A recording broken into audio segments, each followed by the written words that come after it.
Bien, entonces la semana pasada estuvimos hablando acerca de la albañilería y si ustedes recuerdan, la albañilería es un material estructural como el concreto, el acero, la madera o cualquier otro material. Es un material eh, convencional, se denomina porque eh, su construcción, diseño, están avalados en el Reglamento Nacional de Edificaciones, en un documento denominado Norma Técnica E070. Y bien, este material estructural tiene ciertas particularidades, ¿no?, que son importantes razonar o entender. Primero, que es un material heterogéneo, mucho más que, digamos, los otros materiales que usamos en la construcción. Es un material heterogéneo, dos materiales bien, o la albañilería estaría conformado por dos materiales bien definidos, ¿no? Las unidades de albañilería y el mortero, por lo tanto, es heterogéneo. Inclusive, miren la calidad de las unidades. Tiene una alta variabilidad desde el punto de vista de la resistencia, ¿no? Eh, es decir, en el laboratorio obtenemos una resistencia dada, pero el valor real puede ser mucho mayor o mucho menor que ese valor nominal. Digamos, ese rango de valores que puede adoptar como propiedades mecánicas de la albañilería, a eso se le llama, bueno,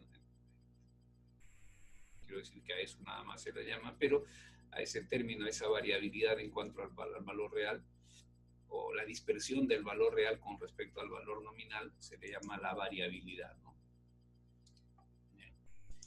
Y bueno, algunos dicen que del orden del 40%, es decir, imagínense si las unidades de albañilería tienen esas condiciones, ¿no?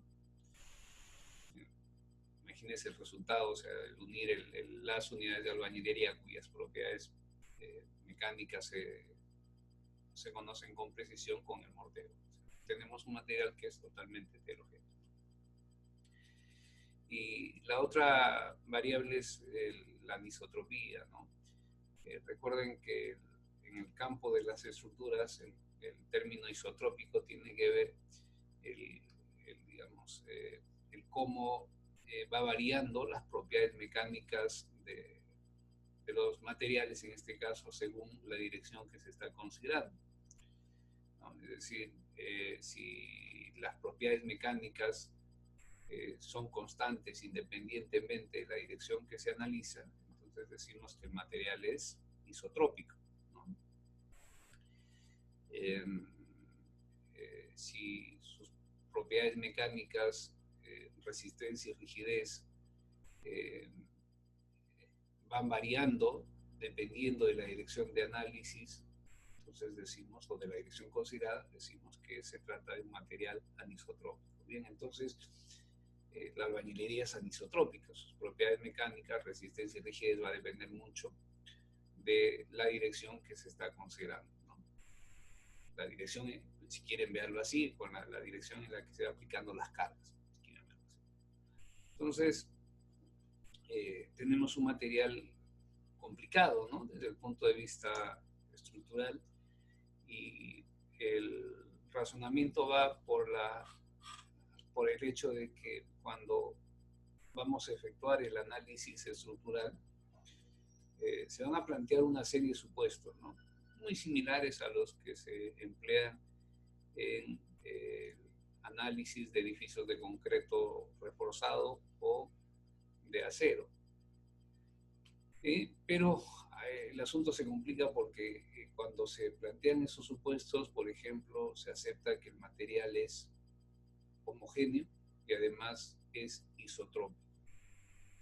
Eso significa que en el caso de la albañilería, los resultados del análisis estructural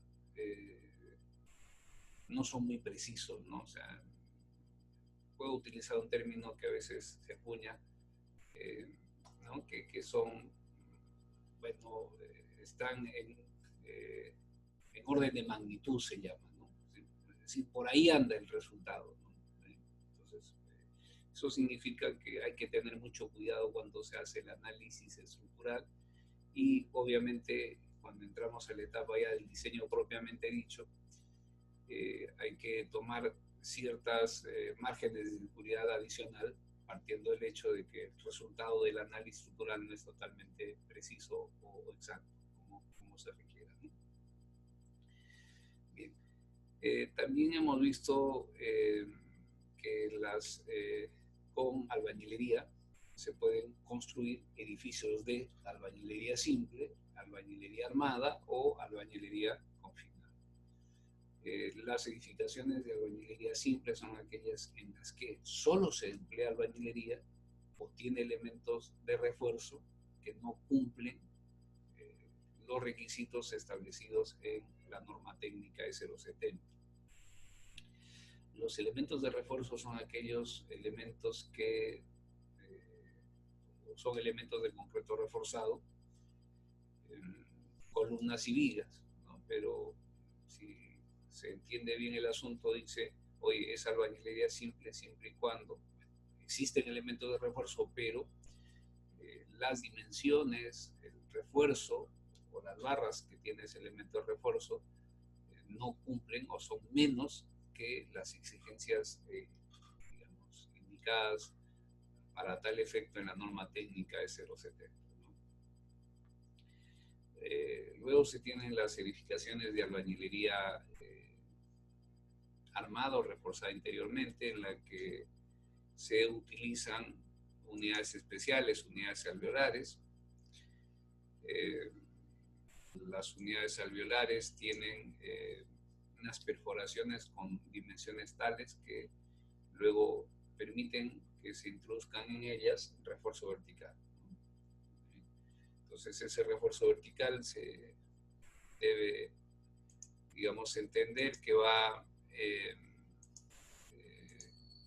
anclado al cimiento corrido y luego las unidades se construyen sobre cimiento, luego las unidades se van disponiendo una encima de la otra y hasta cierta altura, si hay necesidad, se coloca refuerzo horizontal cada cierta cantidad de hiladas y luego cuando ya se llega, por decir, a 1,20 m, se vierte concreto en esas cavidades, ¿no?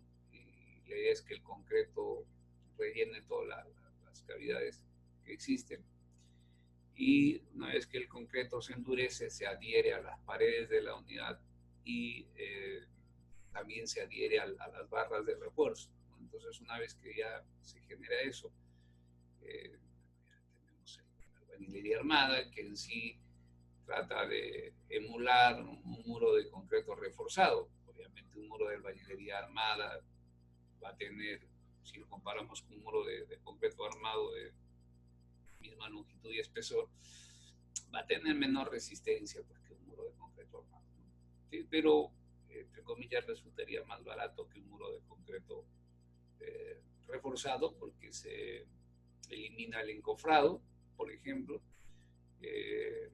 hay menor volumen de concreto, entonces como que hay cierta ventaja, digamos, desde el punto de vista económico, ¿no? Y por último tenemos la albañilería confinada, que la albañilería confinada, digamos, está conformada por el paño de albañilería. El paño de albañilería viene a ser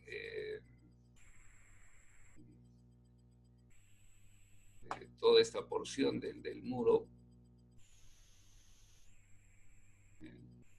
que queda entre columnas y vigas, por ponerlo así, una digamos,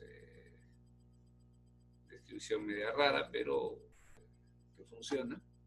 Y luego enmarcada, bueno, es paño de albañilería enmarcada por los elementos de refuerzo.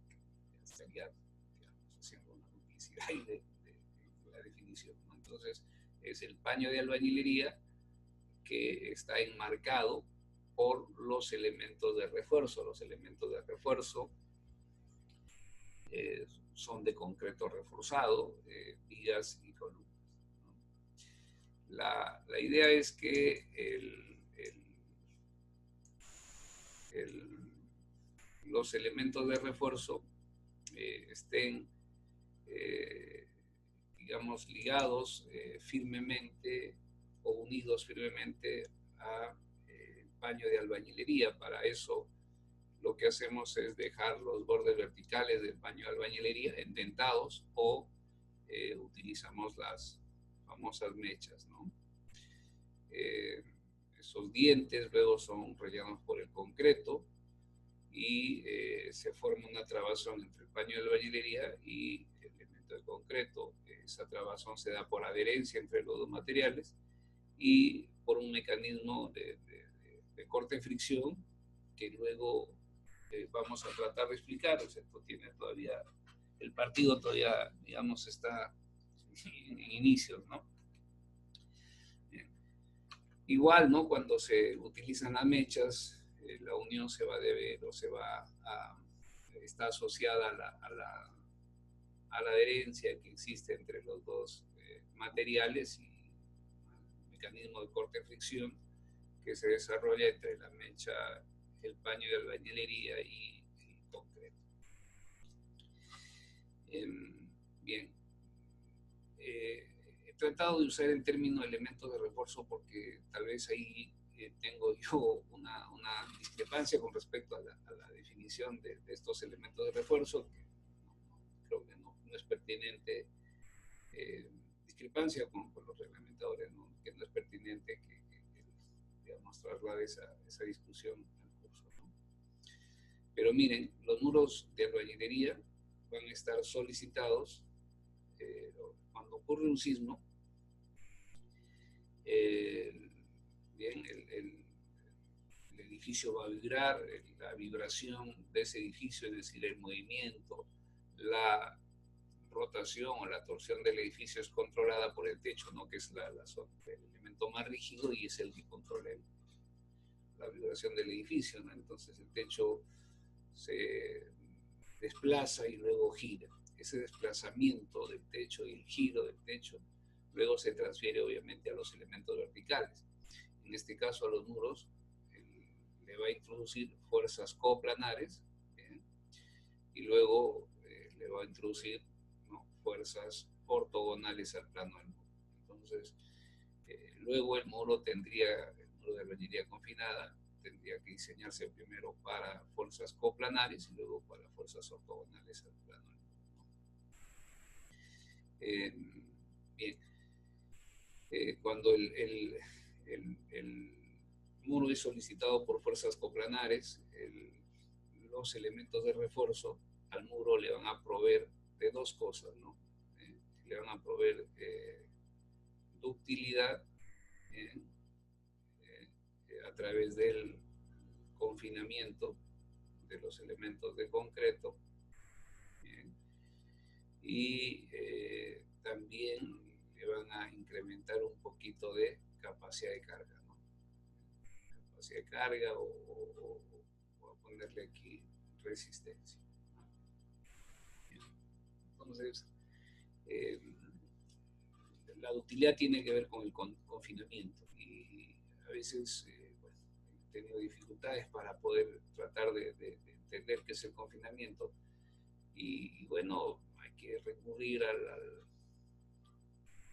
diccionario, y confinar significa mantener algo dentro de ciertos límites, ¿no? Entonces, las columnas, en ese caso, lo que tratan es de mantener el paño de albañilería dentro de ciertos límites, ¿no?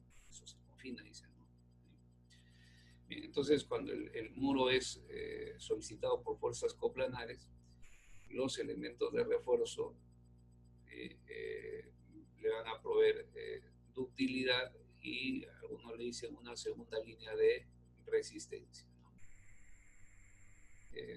Y a veces decimos, oye, frente a la acción de fuerzas coplanares se activa el efecto de confinamiento de los elementos de refuerzo.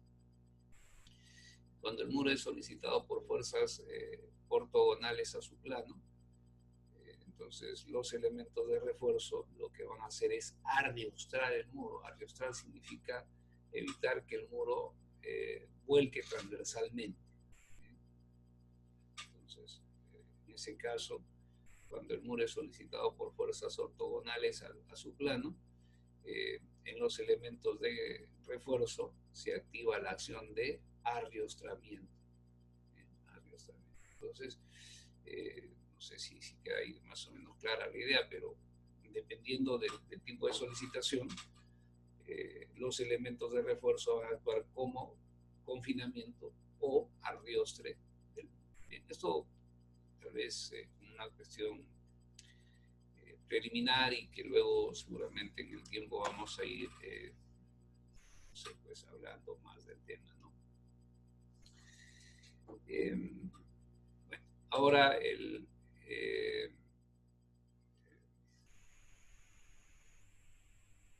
veamos los componentes de la albañilería.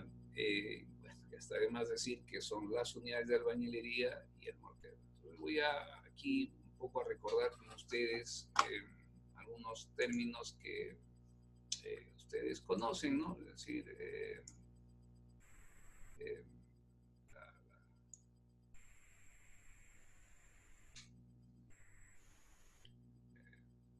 pues en el curso de tecnología de los materiales o lo que antes llamaba material de construcción, ustedes tratan sobre las propiedades de los materiales y sus usos en la construcción. Entonces, supongo que se deben acordar de esto y en realidad ya, digamos, como que se me van las cosas, ¿no?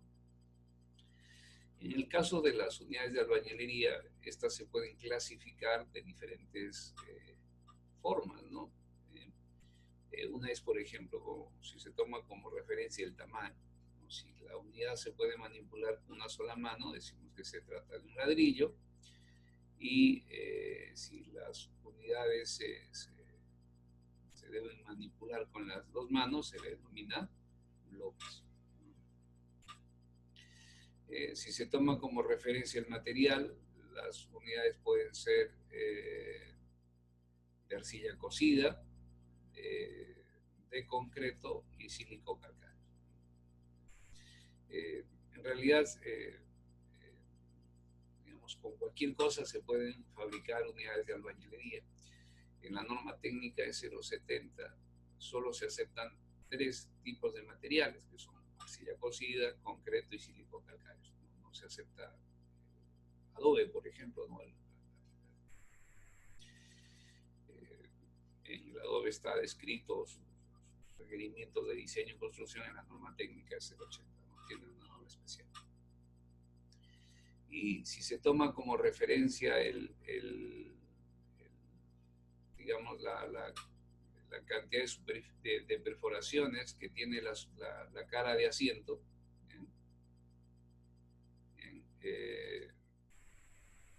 digamos, las unidades pueden clasificarse como unidades sólidas o macizas y unidades huecas, ¿no?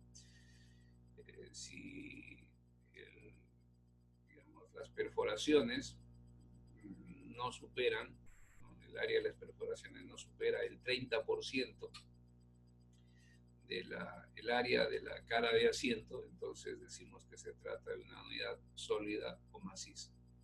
Y si el espacio ocupado por las perforaciones es mayor que el 30% de la cara de asiento, entonces estamos frente a una unidad hueca.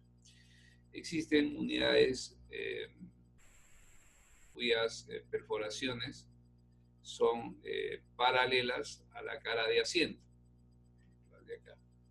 Miren, estas perforaciones son paralelas a la cara de asiento. Estas unidades se llaman unidades tubulares y bueno, el nombre en el campo de la vida misma se llaman los ladrillos panderetas, ¿no? Y por último tenemos estas unidades alveolares, que son estas unidades especiales que sirven para la conformación de la albañilería armada, ¿no? Entonces, tienen unas perforaciones lo suficientemente grandecitas a fin de que permitan o se permita colocar el refuerzo vertical, ¿no? La norma técnica es 070, se dan algunas ideas, no ideas, sino se establecen, no se establecen requisitos para hacer la clasificación de las unidades de albañilería, tomando como referencia, ¿no?, la clasificación para uso estructural de las unidades de albañilería, tomando como referencia la resistencia a la compresión, el alabeo y la variación dimensional. Bueno, en la figura que estoy tratando de mostrar acá, ahí se muestra el ensayo de compresión. Bueno, en realidad, aquí en la parte superior, ¿no?, cómo se ensaya una unidad de compresión. Bien, entonces aquí está la fuerza de compresión. Bien, y hay algo importante, miren.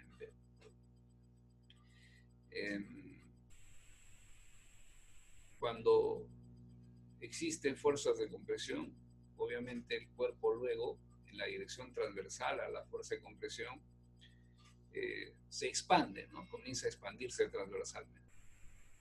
Y eso es obviamente fruto de lo que nosotros conocemos como el módulo de Poisson, ¿no? Es decir, hay deformación transversal, pero aquí lo importante es destacar lo siguiente, miren, ¿no? Esa deformación transversal, que en realidad es como si hinchase la unidad de albañilería en este caso, significa la presencia de fuerzas de tracción en la dirección ortogonal a la línea de acción de la fuerza de compresión. Entonces, hay compresión o frente a la efecto de una fuerza de compresión en la dirección transversal de ese esfuerzo de compresión van a aparecer esfuerzos de tracción transversal. Entonces, eso que me parece bonito, ¿no? Entonces, se comprime y en la dirección transversal, en la línea de acción de la fuerza de compresión, van a aparecer esfuerzos de tracción transversal. Bien. Y el modo de falla de una unidad de albañilería va a depender si la unidad es sólida, hueca o tubular.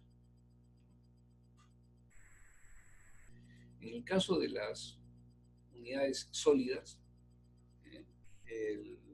la falla no se va a dar por compresión directa, sino se va a dar por la tracción transversal, es decir, las unidades de albañilería tienen poca resistencia a la tracción. Su resistencia a la tracción es pequeñita. Digamos, en este caso, las unidades de albañilería o la albañilería como tal tiene características similares al concreto. Si ustedes se acuerdan, el concreto tiene una alta resistencia a la compresión, pero una baja resistencia a la tracción. Bueno, lo mismo sucede con la albañilería, ¿no? Entonces, la resistencia a la tracción de las unidades de albañilería es pequeñita. Entonces, se va incrementando la carga hasta que llega un instante en que el esfuerzo de tracción transversal es igual a la resistencia a la tracción de la unidad. En ese instante aparece una pequeña fisura, pero esa fisura luego se extiende de manera violenta y fractura la unidad.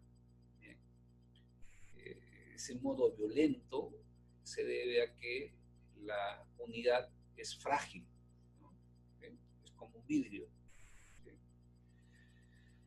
Bien, entonces eso es lo que sucede en las unidades sólidas, ¿no? La falla se da, me parece raro, ¿no? Se da no por compresión directa, sino por tracción, ¿no? Bien, entonces creo que todos dirán, entonces habría que tratar de reducir los esfuerzos de tracción transversal, hay que confinarlo transversalmente a las unidades de albañilería para que a través de ese confinamiento transversal se reduzcan los esfuerzos de tracción, ¿no? Voy a insistir sobre esto porque, digamos, me parece importante y ¿ya? Miren, aquí la unidad de albañilería se nota claramente, al menos yo lo veo así, ¿no? Hay unas líneas de trazo discontinuo que muestran la expansión transversal de la unidad de albañilería, ¿no? Está clarito ahí, ¿no? En esta dirección aparecen esfuerzos de tracción que generan que esto se rasgue verticalmente. La fractura o la grieta va a ser siempre perpendicular al esfuerzo principal de tracción, ¿no? Ahora, en las unidades huecas o tubulares, la falla sí se da por compresión, o sea, se da por aplastamiento de las paredes, ¿no? De las perforaciones, o sea, las perforaciones, entre perforación y perforación, luego hay un pequeño espacio que vendría a ser la pared, ¿no? Entonces, cuando esto se comprima, va a fallar por aplastamiento de las paredes, ¿no es cierto? Bien, eso va a suceder en las unidades huecas o tubulares. En la construcción de muros portantes, se utilizan unidades o deben utilizarse unidades sólidas, ¿no?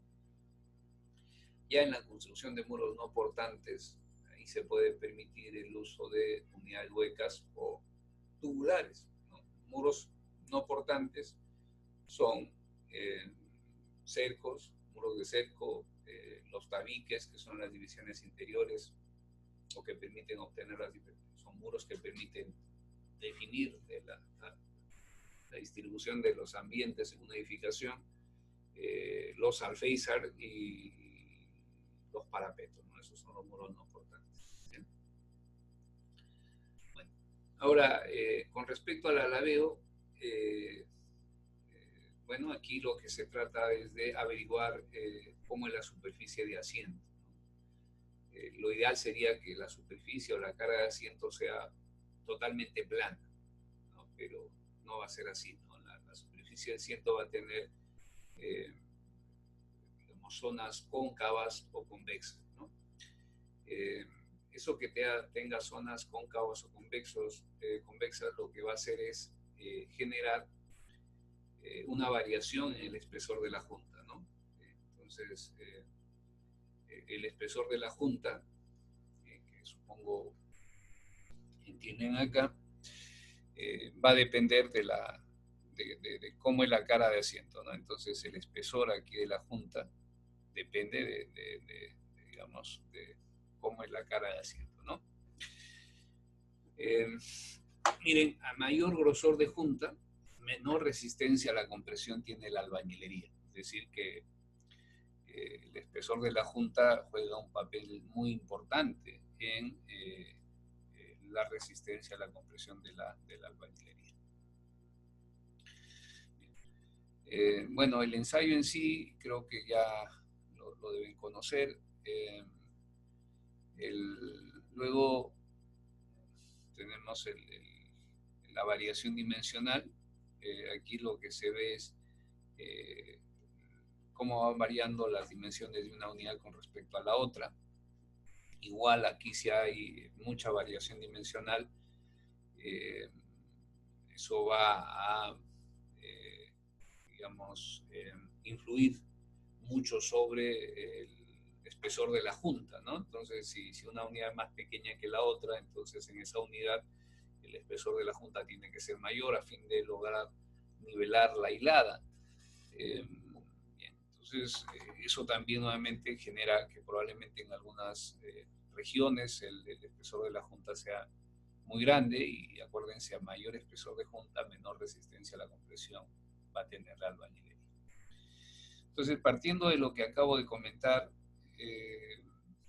aquí en la tabla 1 de la norma técnica S270, se van clasificando las unidades que deben usarse en las estructuras, ¿no? Y como ven están los ladrillos y los bloques.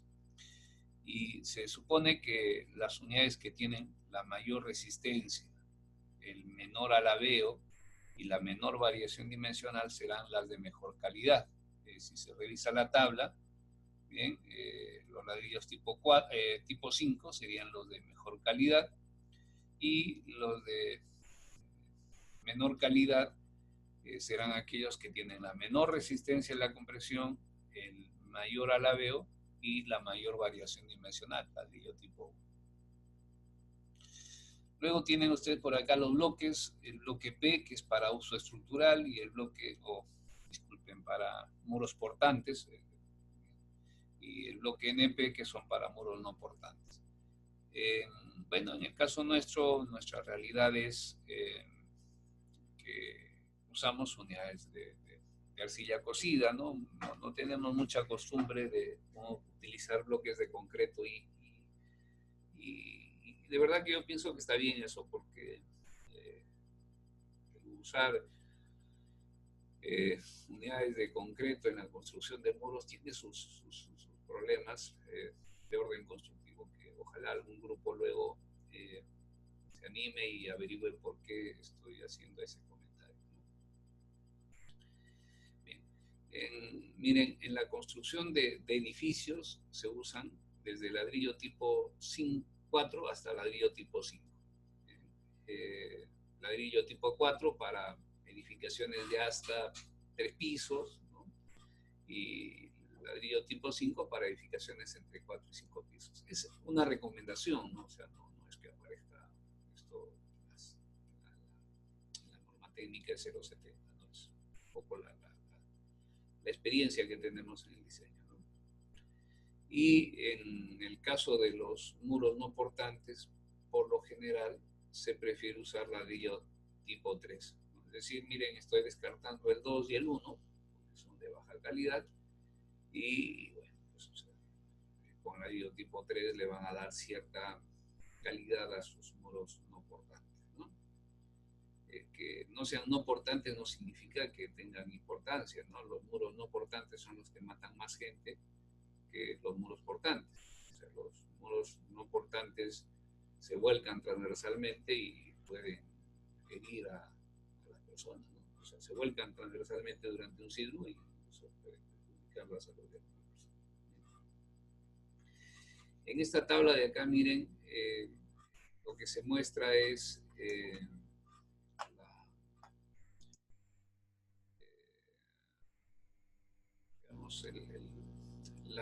cómo seleccionar el tipo de unidad en función de la ubicación de la edificación y el número de pisos, ¿no? Esa tabla, bueno, como ven, no sé si lo están visualizando, está un poco desfasada con respecto a la norma técnica de 030. La E030, si ustedes recuerdan, ya se tiene la zona sísmica 4, y aquí solamente se habla de la zona sísmica 3. Aquí a la derecha he colocado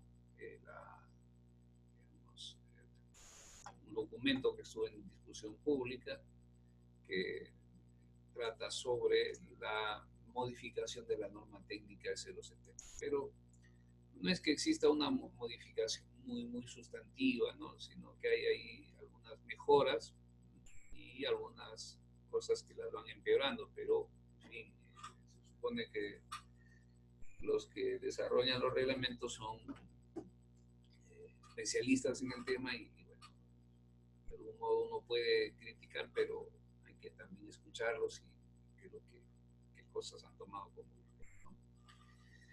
Bien, esta sería tal vez la tabla que deberíamos tomar como referencia y notarán lo siguiente, miren, que los tipos de unidades, hay dos, el sólido artesanal y el sólido industrial, y las unidades tubulares. Notarán que las unidades tubulares no están permitidas en la zona sísmica 3 y 4, ¿no? Y que sí se pueden usar en la zona sísmica 1 y 2, que son zonas de bajo riesgo sísmico, pero hasta edificios de 2 pisos. Entonces, esta tablita sirve para identificar qué tipo de unidad debemos utilizar. Ahora, se supone que en el desarrollo de su trabajo escalonado ustedes tienen que especificar los materiales. Uno de los materiales que van a especificar son las unidades de albañilería. Para ello tendrán que recurrir a alguna empresa que fabrica ladrillos, por ejemplo, ladrillos pirámide. Ellos tienen aquí una serie de productos, miren. Hay otro, creo que el ladrillo Rex, y bueno, no sabría decirles si por ahí, bueno, este es del Facebook, dice. Hay ladrillo LARC, es decir, hay de dónde escoger y seleccionar, ¿no? Bien, en cuanto al mortero, miren, el mortero sirve para obviamente unir las unidades, y ahí la propiedad más importante es la adherencia que debe tener, que debe permitir desarrollar los morteros entre las unidades, ¿no? Y a saber, es decir, de lo que yo puedo relatar acá, digamos, además de servir como elemento de unión entre las unidades, y se permite corregir las irregularidades de las mismas, así como sellar las juntas contra la penetración del aire y la humedad. Y recuerden que a mayor espesor de la junta, menor resistencia a la compresión del. Entonces, por lo tanto, se requiere que las unidades tengan aproximadamente el mismo tamaño. Bien, algunas propiedades de interés, tal vez su resistencia a la compresión, a la tensión, la adherencia, el módulo de elasticidad, la trabajabilidad que a veces se logra mediante la inclusión de cal, y la cuestión esta de la retentividad, la capacidad de mantener el agua. Esto es muy importante porque acuérdense que las unidades de albañilería, sobre todo las de concreto, también incluimos aquí las de arcilla cocida, han pasado por el desierto de Sahara, es decir, son ávidas por agua, ¿no? Entonces, que si las unidades no están debidamente preparadas y hay todo un protocolo que seguir, hay que humedecer, ¿no? Las unidades de albañilería con antelación, ¿no? Para evitar que tengan la posibilidad de succionar el agua del mortero, ¿no? Pero además el mortero como tal debe cuidar su agua, ¿no? Entonces, si las unidades están sin sumergir en agua previamente, entonces lo que va a suceder es que la unidad va a absorber el agua del mortero y el mortero no va a tener la posibilidad de fraguar, y simplemente no arma, y decimos el mortero se quemó, y simplemente ya luego no se genera la adherencia entre las unidades. Creo que hay otras cosas de las que podemos hablar del mortero. Sí, lo paso esto, y aquí hay cómo se genera el mecanismo de adherencia, y lo que me interesaría aquí es una tabla que no he ubicado, ¿bien? Esa tabla, caramba, que debe estar en la norma técnica de 070 aquí. Esta es la norma vigente, ¿bien? Esta norma vigente, bueno, aquí vamos a tener los diferentes tipos de mortero. Vamos a tener morteros para muros portantes y muros no portantes. Espere, encuentro por acá. Aquí está. Bien, para muros portantes, la denominación de los morteros son P1, P2, y para muros no portantes, NP. Notarán que el mortero más fuerte, el que tiene la mayor resistencia, es el P1, supongo, porque es el mortero que tiene la mayor cantidad de cemento por volumen de los otros materiales, ¿no? Algunos morteros se le agregará cal, la cal, bueno, da esa propiedad de trabajabilidad, le permite mantener el agua. Y además, antes me acuerdo que hablábamos de la cal, la influencia de la cal en la ductilidad del muro. No sé si se seguirá, digamos, tratando el tema, pero se decía que la cal tiene esa posibilidad de mejorar un poco la ductilidad del muro. Bueno, o sea, me estoy confundiendo, pero eso diría algo parecido a lo que estoy mencionando.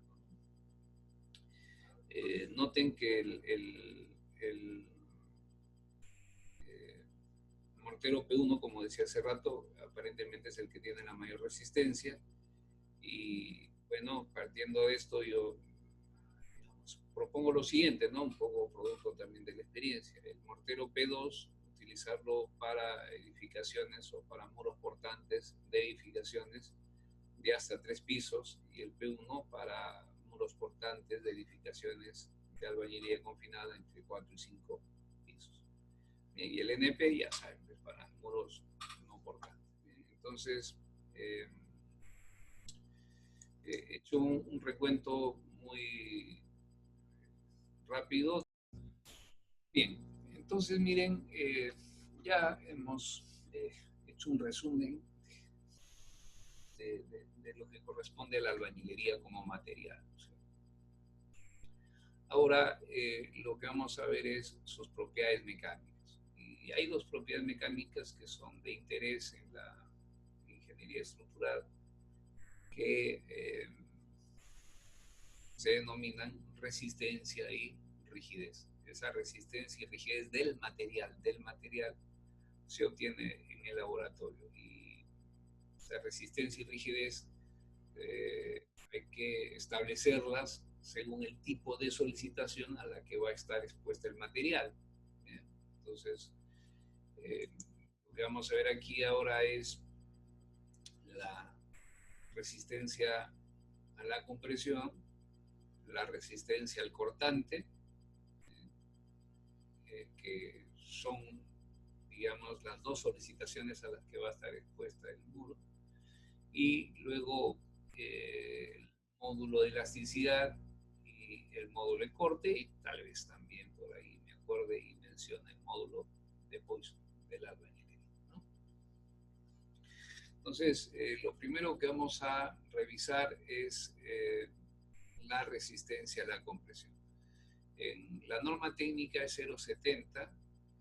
La resistencia a la compresión de la albañilería, no del muro, sino de la albañilería, se denomina F'M.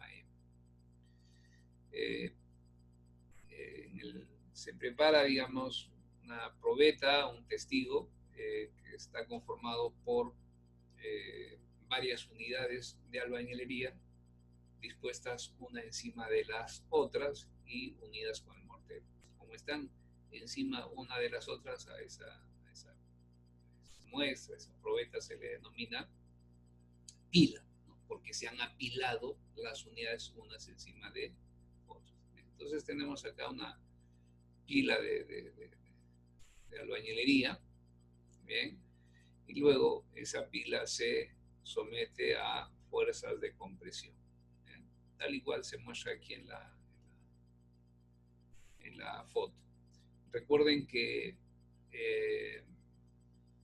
luego, producto de esta fuerza de compresión, en la dirección transversal del esfuerzo de compresión van a aparecer esfuerzos de tracción.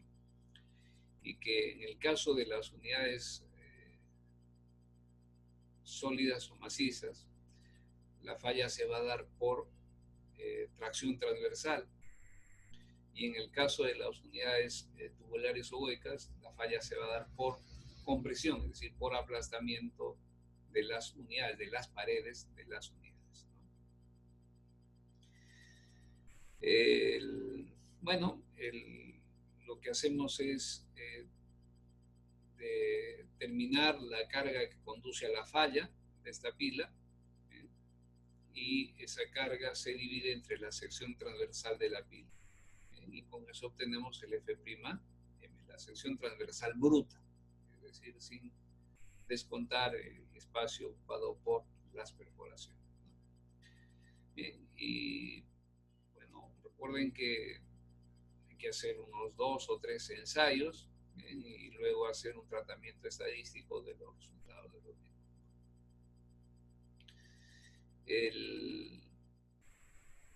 La pila como tal, sus dimensiones, la desventez de la pila, que es la relación entre H y T, están indicadas en la norma técnica E070. Bueno, aquí en la figura inferior notarán el ensayo de compresión y cómo se va expandiendo transversalmente la pila, ¿no? Miren las líneas de color, las líneas discontinuas de color amarillo, el acortamiento que sufre, ¿no? Producto de la fuerza de compresión. La pila tiene una altura H. Si ustedes dividen el acortamiento que se genera entre la altura H, tienen la deformación unitaria, ¿no? Bien, entonces, insisto sobre la idea que transversal al esfuerzo de compresión aparecen los esfuerzos de tracción. En el caso de las unidades sólidas o macizas, lo que va a suceder es lo siguiente, ¿no? En algún instante el esfuerzo de tracción, ¿no?, producido por la compresión axial es igual a la resistencia a la tracción de las unidades de albañilería. Se presenta una pequeña fisura y miren dónde se va a presentar la fisura, donde el esfuerzo de tracción es mayor, y notarán que la expansión transversal de la pila es mayor a la mitad de la altura de la pila, ¿no? Sí, ahí se ve claramente con la liseta. Aquí aparece una pequeña fisura y luego esa fisura se extiende hacia los extremos, pero se extiende de una manera violenta. ¿Por qué? Porque la albañilería es un material frágil, casi como un vidrio. Bien, y una vez que se presenta la falla, dividimos la carga que conduce a la falla entre la sección transversal bruta y se obtiene el F'M. Aquí a la derecha se muestra la falla de unidades huecas o tubulares, se da por aplastamiento de las paredes de las unidades. Pues aquí sí la falla, digamos, es por compresión, ¿no? El ensayo de compresión se puede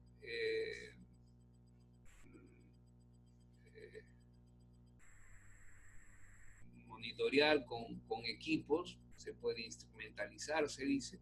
Se colocan por acá unos dispositivos que nos permitan leer el acortamiento, es decir, la deformación unitaria, y el esfuerzo aplicado.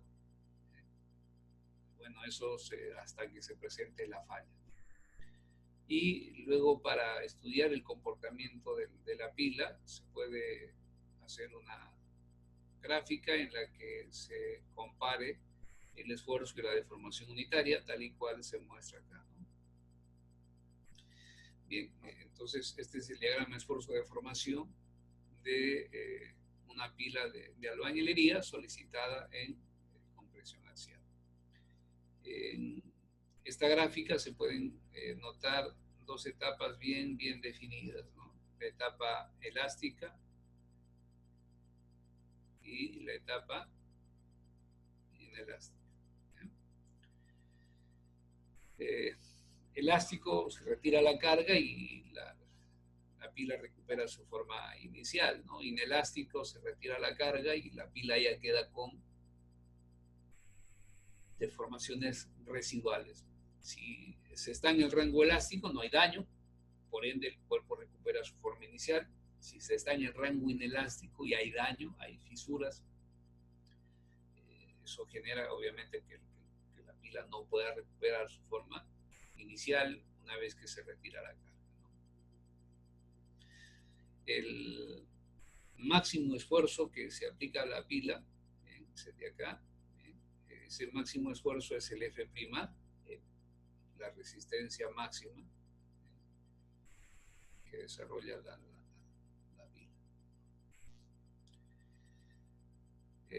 La resistencia máxima obviamente se desarrolla cuando el material está incursionando en rango inelástico. Olvidé mencionar que esta es una curva de ingeniería, ¿no? La curva real es diferente, ¿no? Ahora, cuando digo que la curva real es diferente, a ver, dejo en sus manos, en su interés, tratar de entender lo que estoy mencionando, ¿no?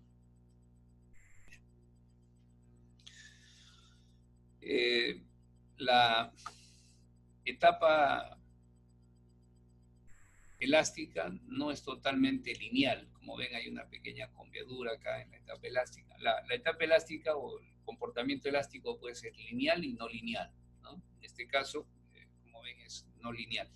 Pero luego se puede linealizar, ¿no?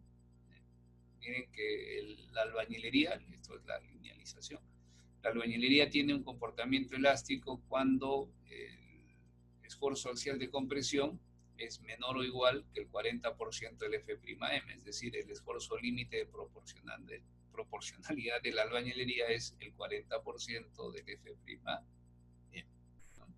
Si el esfuerzo axial de compresión es mayor que el 40% del F'M, en la albañilería ya estaría incursionando en el rango inelástico. Bien, entonces, aquí el F'M representa la resistencia a la compresión de la albañilería, la cual obviamente se desarrolla cuando ella incursiona en el rango inelástico. Y miren, la pendiente del diagrama esfuerzo de formación, en cualquier etapa, en cualquier punto, representa la rigidez axial del material, rigidez axial. ¿Qué se entiende por rigidez axial? Bueno, es la oposición a la deformación que ofrece el material, la oposición a la deformación, en este caso al acortamiento que ofrece el material, ¿no? ¿Cuál es la oposición? ¿Qué fuerza se opone al acortamiento del material? No sé si la descripción es la correcta, ¿no? Pero la rigidez axial es eso, ¿no? Es la capacidad que tiene el material para oponerse a la deformación, ¿no? Esa es la rigidez axial. Entonces, la pendiente del diagrama esfuerzo de formación en cualquier etapa, ¿sí?, en cualquier punto del diagrama esfuerzo de formación, lo que nos va a dar es la rigidez axial del material. En la etapa elástica, como ya se linealizó, la rigidez es constante, ¿bien? Es constante. Y la rigidez en la etapa elástica se llama EM, que nosotros le llamamos el módulo de elasticidad. Decimos módulo y luego le agregamos el término de elasticidad. ¿Por qué? Porque el módulo de elasticidad representa la rigidez axial del material en el rango elástico. Bien, y luego miren, cuando el material ya comienza a incursionar en el rango inelástico, la pendiente va decreciendo. Bien, la pendiente del diagrama esfuerzo de formación, en la parte elástica le voy a llamar ET, el módulo tangente. Y la rigidez del material va decreciendo. Miren, inclusive cuando el material desarrolla toda su resistencia a la compresión, la pendiente del diagrama esfuerzo de formación es cero. Es decir, que en ese instante el material pierde rigidez. Cuando el material desarrolla su resistencia a la compresión, pierde rigidez. En ese instante el material ya no va a tener la capacidad de oponerse a la deformación. Esa sería la lectura que habría que hacer, ¿cierto? Insisto, entonces, cuando el material comienza a incursionar en el rango inelástico, va perdiendo rigidez y su rigidez se vuelve cero cuando se desarrolla la máxima resistencia a la compresión, en este caso la albañilería. El análisis que estoy haciendo es válido para cualquier material, ¿no? Se supone. Bien, cuando el material incursiona en el rango inelástico, pierde rigidez, y esa pérdida de rigidez básicamente se debe a la fisuración del material. El material se va fisurando, esas fisuras se hacen más anchas, más profundas, y luego se van transformando en grietas. Pero el material comienza a sufrir daño. Bien, ahora,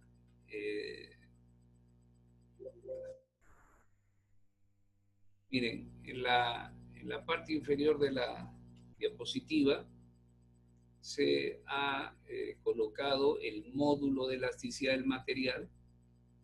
Y como ven, el módulo de elasticidad de la albañilería es muy dependiente, muy dependiente de qué unidades se utilizan en la conformación del muro.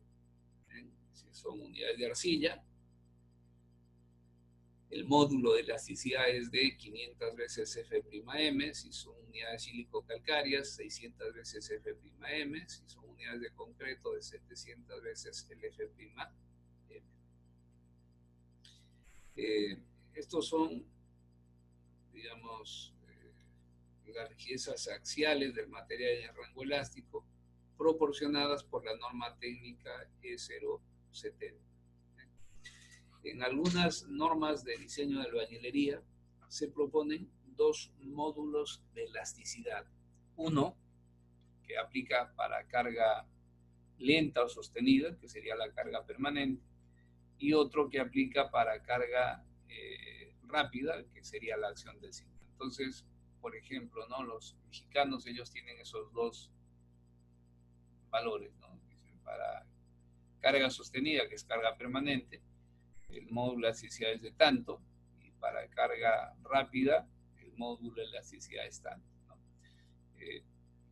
Aquí, tal vez luego tratemos de explicar por qué se utilizan esos dos módulos de elasticidad en ese reglamento, ¿no? Y que aparentemente tiene mayor sentido que solo tener un solo módulo de elasticidad. Solo vale un comentario aquí preliminar, en el sentido de que bajo carga lenta la rigidez del material es pequeña, por poner, ¿no? Y luego, cuando es la carga rápida, la rigidez del material se incrementa.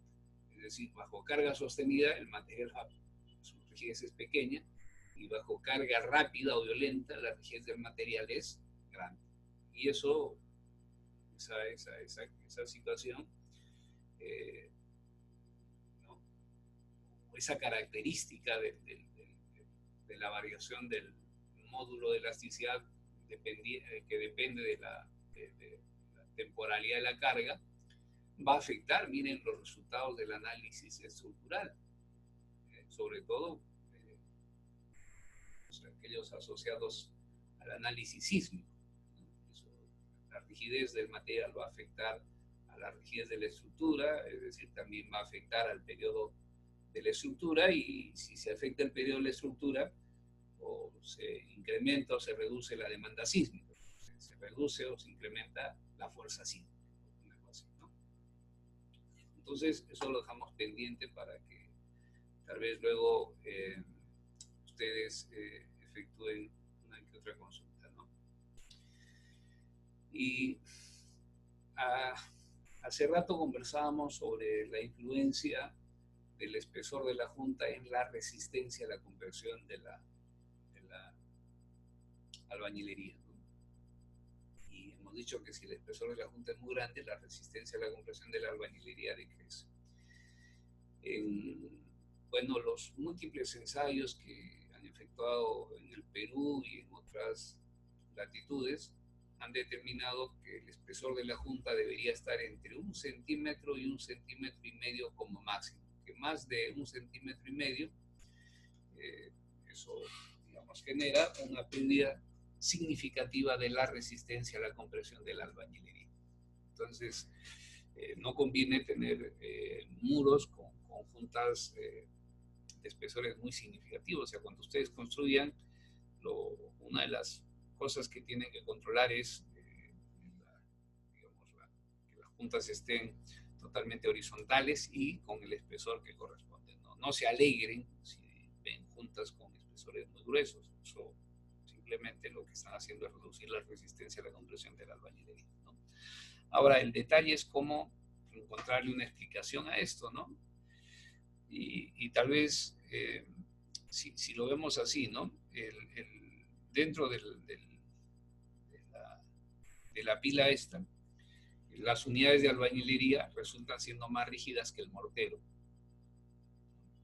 Entonces, cuando se comprime, el mortero se expande transversalmente, ¿no? Y esa expansión transversal del mortero introduce esfuerzos de tracción en la albañilería. ¿Bien? Y si hay mucho volumen de mortero, mucho espesor, entonces esa expansión transversal será mayor, ¿no? Por lo tanto, en la albañilería o en las unidades de albañilería se introducen mayores esfuerzos de tracción, lo que genera una reducción en la resistencia a la compresión de la albañilería, ¿no? Yo no sé si resulta lo suficientemente claro el tema. La gente trata de explicar esto y bueno, creo que hay un modo medio raro de explicar esto, pero que ojalá se entienda, ¿no? Se supone que a mayor esfuerzo de tracción, más rápido va a fallar la unidad de albañilería, ¿no? Por lo tanto, su resistencia a la compresión va a ser menor. Eso es lo que más o menos yo logro razonar, ¿no? Miren, en la figura de la derecha se están mostrando dos columnas, ¿no? Y la diferencia entre una y otra es la densidad de estribo, la separación de los estribos, ¿no? Cuando esta columna se comprime, el concreto se expande transversalmente. Esa expansión transversal del concreto es contenida por los estribos, ¿no? Los estribos evitan que el concreto se expanda transversalmente. Esa expansión transversal en los estribos o en las ramas de los estribos va a introducir esfuerzos de tracción. Creo que sí lo logran visualizar, ¿no? Bien. Y cada estribo en realidad lo que hace es contener o confinar cierto volumen de concreto. Por ejemplo, el estribo de acá va a confinar todo este volumen de concreto. Todo este volumen de concreto es responsabilidad del estribo de acá. Y aquí este estribo va a confinar también una cierta cantidad de concreto, que sería la que estoy achurando por acá, ¿no? Bien. Entonces, se supone que a mayor volumen de concreto por contener, mayores fuerzas de tracción van a generarse en el estribo, ¿no? Eso es lo que a mi razonamiento, ¿no? Es decir, si aquí las cargas axiales de compresión son similares, obviamente en este estribo hay mayor fuerza de tracción que en estos estribos de acá. Entonces, ¿qué estribo va a fallar más rápido? Obviamente el de la izquierda, ¿no? Y si falla el estribo de la izquierda, no existe elemento que contenga el concreto y simplemente la columna falla, ¿no? Eso es lo que va a pasar. O sea, en realidad falla el estribo, el concreto se expande y al expandirse lo que hace es empujar el refuerzo vertical y luego genera que el refuerzo vertical se doble y la columna falla. Esa sería más o menos la secuencia, ¿no? Entonces, esta fallaría primero porque cada estribo tiene, ese estribo tiene mayor volumen de concreto que confinar, mayor fuerza de tracción, que en el caso de acá, que hay menor volumen de concreto por confinar, menor fuerza de tracción. Si vamos incrementando estas dos cargas, ¿no?, con la misma intensidad, primero va a fallar el estribo de la izquierda, ¿no? Bien, entonces ahora vamos a hacer el paralelo entre una columna de concreto y un muro de albañilería, ¿no? Y puede encontrar lo siguiente, miren. Las unidades de albañilería, mírenlo como si fuesen los estribos. ¿Bien? Y el mortero, la junta, mírenlo como si fuese el concreto. Es la analogía, ¿no? Bien. Entonces, cuando se comprime, ¿quién se expande transversalmente? El mortero. ¿Quién restringe la expansión transversal del mortero? Son las unidades de albañilería. A mayor volumen de mortero, mayor fuerza de tracción en las unidades de albañilería. Por lo tanto, menor resistencia a la compresión del muro. No sé si la idea queda más o menos clara, ¿no? Tal vez si comparamos dos muros de albañilería con dos espesores de juntas diferentes, y igual que hemos hecho acá, pero creo que la idea se va entendiendo, ¿no? Entonces no se olviden, no es pertinente tener espesores de juntas significativos, ¿no? Bueno, entonces ya se ha revisado un poco el cómo se determina la resistencia a la compresión de la albañilería. Ahora vamos a hablar sobre la resistencia al corte de la albañilería. Resistencia al corte, que en la norma técnica es 0,70, se denomina el V'. Bien, la resistencia a la compresión y al corte de los materiales, obviamente se debe determinar en el laboratorio. Y para eso se construyen unos testigos. En este caso es un murete que tiene, digamos, es un murete cuadrado de 1,20 m por 1,20 m. Es un murete de albañilería, pues obviamente, ¿no? Unidades de albañilería con el mortero respectivo. Luego, como aprecian, ese murete se carga a lo largo de una de las diagonales. ¿Bien? Por eso se dice que se ensaya en compresión diagonal. Una línea de acción de la fuerza de compresión es paralela a una de las diagonales. Ya hemos mencionado que si algo se comprime, en la dirección transversal del esfuerzo de compresión aparecen esfuerzos de tracción, es decir, la expansión transversal, ¿no? Producto de la expansión transversal. Bien. En la figura de la derecha, la que estoy marcando por acá, bueno, se muestra primero el ensayo de compresión diagonal y a la izquierda la distribución de esfuerzos a lo largo de la diagonal. Bien, la distribución de esfuerzos transversales, ¿no? Transversales a la diagonal. Bien. Notarán que en las esquinas aparecen esfuerzos de compresión. Eso se debe a que en estas esquinas las unidades de albañilería están confinadas por estos cabezales del equipo de ensayo, ¿no? Estos ángulos que están acá confinan, evitan pues, que las unidades de albañilería se expandan transversalmente, ¿no? Y a partir de estos puntos hacia acá, o sea, estas zonas confinadas, luego ya la albañilería se puede expandir transversalmente. Y notarán que la máxima expansión o el máximo esfuerzo de tracción se presenta aquí en la mitad de la diagonal, ¿no? Entonces, la idea es que si la fuerza de compresión diagonal se va incrementando, este esfuerzo de tracción se incrementa hasta que es igual a la resistencia a la tracción de la albañilería. En ese instante aparece una fisura. Y la fisura, miren, es perpendicular al esfuerzo principal de tracción. Y luego esa fisura, nuevamente de manera violenta, se propaga hacia las esquinas. Esa propagación violenta o esa extensión o proyección violenta de la fisura hacia las esquinas es porque la albañilería es un material frágil. La carga que conduce a la falla, dividida entre la sección transversal de la diagonal, nos va a permitir encontrar el cortante resistente. En realidad, el cortante resistente es el cortante promedio en el momento de la falla que se da a lo largo de esta diagonal, ¿no? D vendría a ser la longitud de la diagonal, toda esta dimensión, y T viene a ser el espesor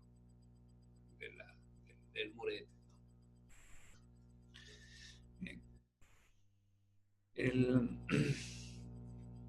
Entonces lo importante aquí que quisiera que aprecien es que la fisura aparece en la región central del paño, de ese murete, y luego se va extendiendo hacia las esquinas del murete, ¿no? Bueno, aquí en cuanto a los modos de falla, se pueden presentar dos modos de falla. Un modo de falla escalonado, es decir, que la fisura o grieta sigue el recorrido de las juntas de manera escalonada. Y el otro modo de falla es que la grieta atraviese las unidades de albañilería y el mortero. En el primer caso, la falla escalonada se presenta cuando existe poca adherencia entre las unidades de albañilería, ¿no? Y el segundo modo de falla, que es el modo de falla deseable, que la grieta atraviese tanto las unidades de albañilería como el mortero. Eso, digamos, se da porque simplemente hay una buena adherencia entre las unidades de albañilería. Bueno, entonces aquí, por ejemplo, se ve la falla deseada, ¿no? La grieta atraviesa tanto el mortero como las unidades de albañilería, se inicia aquí en la región central y luego se expande hacia las esquinas, ¿no? En la figura o en la foto de la derecha se aprecia un muro de albañilería confinada sometida a una fuerza coplanar que en el muro introduce fuerza cortante. Bien. Bien, entonces igual es como si al final esto se generase una fuerza de compresión diagonal, producto de la fuerza horizontal, esta fuerza horizontal, este cortante, como vamos a ver más adelante, luego se transforma en una fuerza de compresión diagonal y en una fuerza de tracción diagonal. El problema es la tracción, ¿no? Porque la albañilería tiene una baja resistencia a la tracción. Entonces, y estos esfuerzos de tracción, como hace rato mencionábamos, ¿sí?, son mayores en la región central del paño. Entonces, aquí en la región central del paño,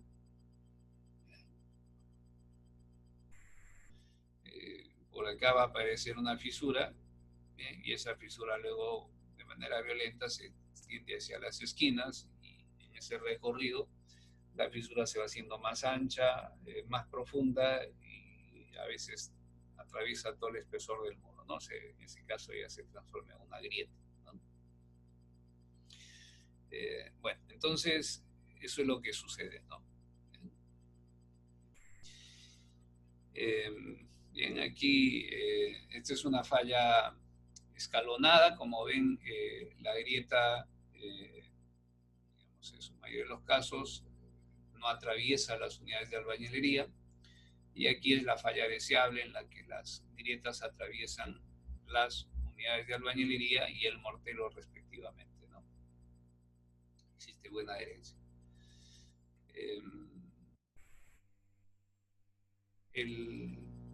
La resistencia al cortante de la albañilería está correlacionada con la resistencia a la compresión de la albañilería, ¿no? Esto se indica en la norma técnica 070.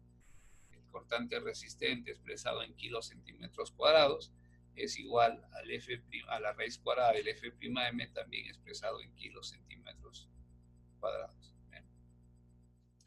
El ensayo de corte se puede también instrumentalizar, se puede medir y luego con los resultados de esas mediciones se puede medir o estimar la rigidez al corte del material y también la resistencia al corte del material. Miren, por ejemplo, aquí producto de esta fuerza, esta esquina de acá va a desplazarse hacia la izquierda y hacia abajo, va a quedar por acá, ¿no?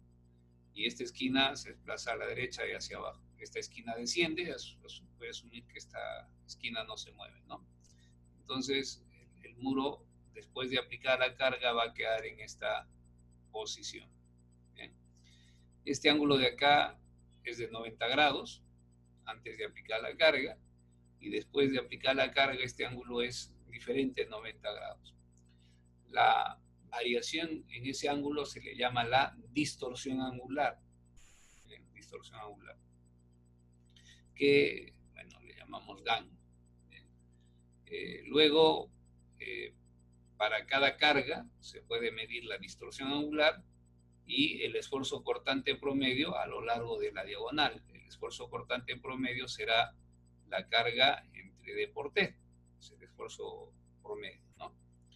Y con esos datos, luego se puede construir una curva similar a la curva esfuerzo de deformación que hemos visto acá, salvo que ahora, en vez de la deformación unitaria en el horizonte, colocamos la distorsión angular y en la vertical colocamos el esfuerzo cortante. Vamos a obtener una curva similar. Aquí va a estar el V'(M) y el esfuerzo límite de proporcionalidad es igual, 0,40% del V'(M). El material va a tener dos etapas, la etapa elástica, la etapa inelástica. La pendiente en la etapa elástica, ¿bien?, representa la rigidez al corte del material, es decir, la oposición que ofrece el material a la distorsión angular, a esa variación en ese ángulo, ¿no? Esa rigidez al corte nosotros le llamamos en el rango elástico módulo de corte, ¿no? En el rango elástico, ¿no? En el módulo de corte. Y como ven, la rigidez al corte de la albañilería va decreciendo cuando el material incursiona en el rango inelástico, no va decreciendo la rigidez al corte. Y en este punto, la rigidez al corte de la albañilería se vuelve cero. Es decir, cuando la albañilería desarrolla su máxima resistencia al corte, pierde su rigidez al corte. El módulo de corte, ¿no?, en el rango elástico se puede estimar de este modo, como el 40% de E sub M. En este ensayo, importante, luego también se puede definir cuánto resulta el módulo de Poisson, ¿no? El módulo de Poisson va a ir variando, ¿no? En la etapa elástica es constante, pero ya cuando comienza a incursionar en el rango inelástico, el módulo de Poisson se va incrementando, ¿no? Es decir, a mayor daño en el material, mayor expansión transversal tiene el material, por lo tanto el módulo de Poisson se va haciendo más grande, ¿no? Entonces, en el rango elástico, el módulo de Poisson es de 0,25. Miren, todos estos valores corresponden a la parte elástica. En la parte inelástica, bueno, si quieren definir la rigidez axial o la rigidez al corte o el módulo de Poisson en el rango inelástico, obviamente necesitamos obtener las curvas de esfuerzos de deformación, la curva de distorsión angular de fuerza cortante y tal vez por ahí una que otra curva a fin de luego obtener las variables que estoy indicando.